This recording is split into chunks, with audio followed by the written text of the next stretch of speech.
Hello friends. In this video, we are going to talk about dividend income.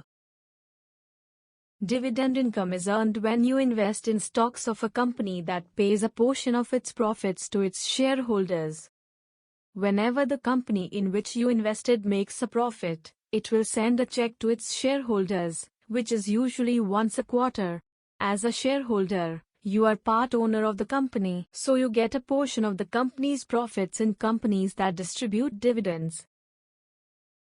The best dividend payers are usually larger, more established companies with more predictable profits.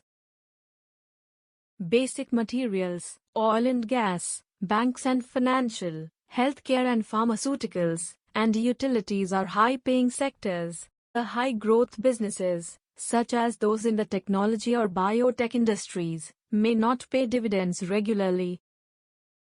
How hard is it to get started?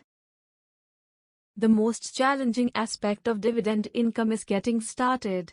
The investor must either carefully select the company he wishes to invest in or the pool fund he wishes to invest in. How hard to make first 1000 rupee from it? The company you invest in determines how long it takes you to earn your first 1000 rupees. Assume you own 500 Tata Steel common stocks, each of which is worth 1000 rupees. The company announced a dividend payment of 2 rupees per share, resulting in 1000 rupees after 6 months of financing.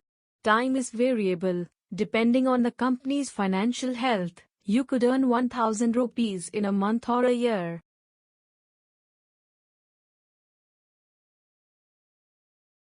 How hard is it to maintain? The investor is not responsible for maintenance because dividend payments are contingent on the company's financial health.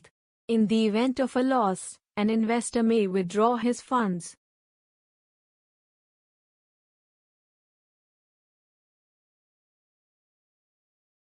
Larry Page was the CEO of Google from 1997 to August 2001, and then from April 2011 to July 2015. He became the CEO of Alphabet Incorporated. He left his position as CEO of Alphabet Incorporated in 2019. He is still a member of the Alphabet Board of Directors, an employee, and a controlling shareholder. Larry does not currently receive a salary from Google, but as a shareholder, he is entitled to dividend income. Thanks for watching. Like, share, subscribe and press the bell icon for more updates.